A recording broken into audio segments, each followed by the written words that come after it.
Welcome to The Explainer. Today, we're diving into the massive shifts in German startup compensation. It's really a story about frustrating tax laws, some pretty clever workarounds, and a recent revolution that could be the difference between getting a paper promise and getting real wealth. So let's break down what's changed and what it all means for you. Okay, so if you've ever glanced at a German startup offer, you've probably seen this, just a confusing soup of acronyms.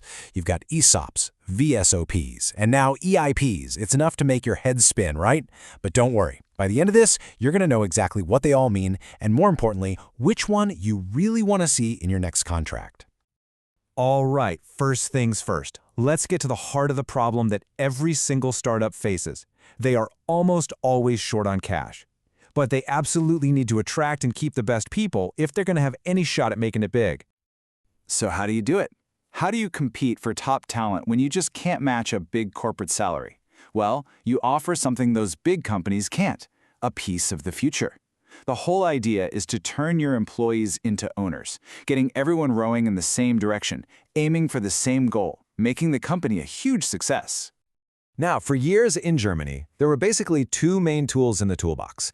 You had ESOPs, which give you the right to buy real shares, and then you had VSOPs, which are essentially a contractual promise for a cash bonus that's tied to the company's value. They might sound kind of similar, but trust me, that distinction between real shares and a cash promise is absolutely critical. So all around the world, the ESOP is the gold standard. It's what top talent in Silicon Valley expects. Because it's simple. You become a real shareholder. You get voting rights, you might get dividends, and you get a real, tangible piece of the company you're helping to build.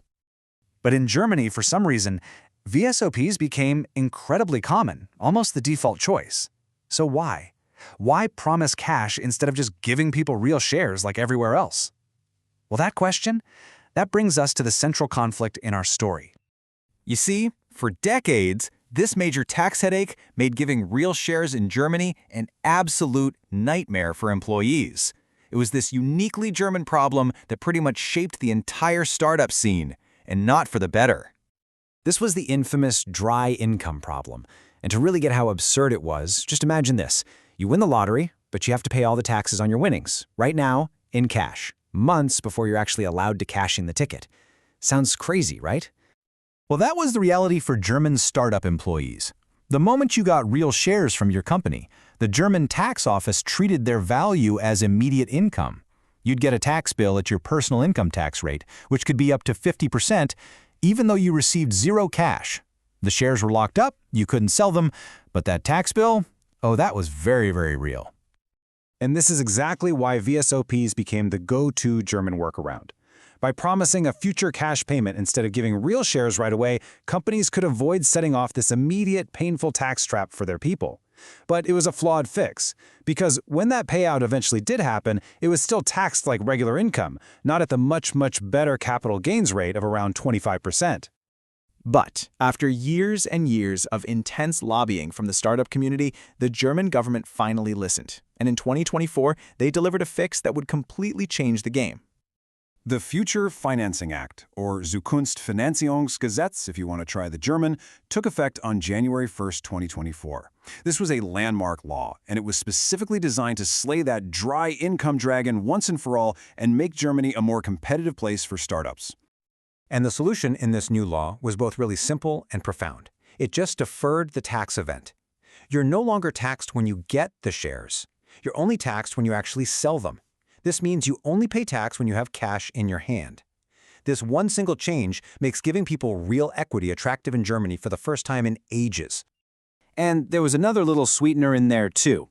On top of fixing the dry income problem, the law also boosted the annual tax-free allowance for employee shares from the old 1,440 euros up to 2,000 euros.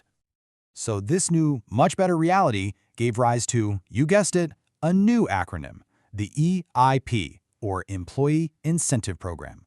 You can basically think of EIPs as the modern version of ESOPs, specifically built to use these fantastic new tax rules to give employees real, tax-friendly shares. So, problem solved, right? The tax issue was fixed, real equity through these new EIPs was all set to become the new standard, finally replacing those old VSOPs. But the story? Well, it wasn't quite over. There was one more twist coming. In a decision that kind of came out of nowhere, the highest labor court in Germany suddenly and dramatically changed the rules of the game. And not for the new EIPs, but for all of those old legacy VSOP contracts that were still out there. The court took a look at a really common feature in these VSOPs, the bad leaver clause. This is the part that usually said if you quit your job, you forfeit all of your virtual options, even the ones you had already earned by working there for years. The court just said, nope, that's invalid. And the reasoning, the why behind this, is what's truly revolutionary. The court completely reframed the whole idea. It said that once your options have vested, meaning you've worked the required amount of time to earn them, they are no longer a tool to keep you loyal in the future. They are your property. It's a form of deferred salary for work you have already done. And this is a massive shift in power. Before this ruling, companies could use these clauses as golden handcuffs to lock employees in because people were afraid to leave and lose years of value they'd built up. Now, the court is saying what you've earned is yours to keep. That gives employees much stronger rights and, frankly, a lot more freedom. Okay, so we've got a game-changing tax law and a landmark court ruling, both happening within about a year of each other. What does all of this actually mean for employees, founders, and investors on the ground today? So what's the new playbook? Well, if you're an employee, this is a double win. Your old VSOPs are probably safer than you think, and any new offers should be these real tax-advantaged EIPs. If you're a founder or an investor, it is absolutely time for a legal review. Those old contracts now carry new risks, and all future plans need to be modern EIPs. So the bottom line is this. A powerful one-two punch of a new law and a surprising court decision has fundamentally improved employee rights in Germany. The whole landscape has finally shifted away from these complicated virtual promises and toward real, protected ownership that looks a lot more like the rest of the world. This really solves a huge, long-standing competitive disadvantage for German startups. But, it also raises a new question for the future.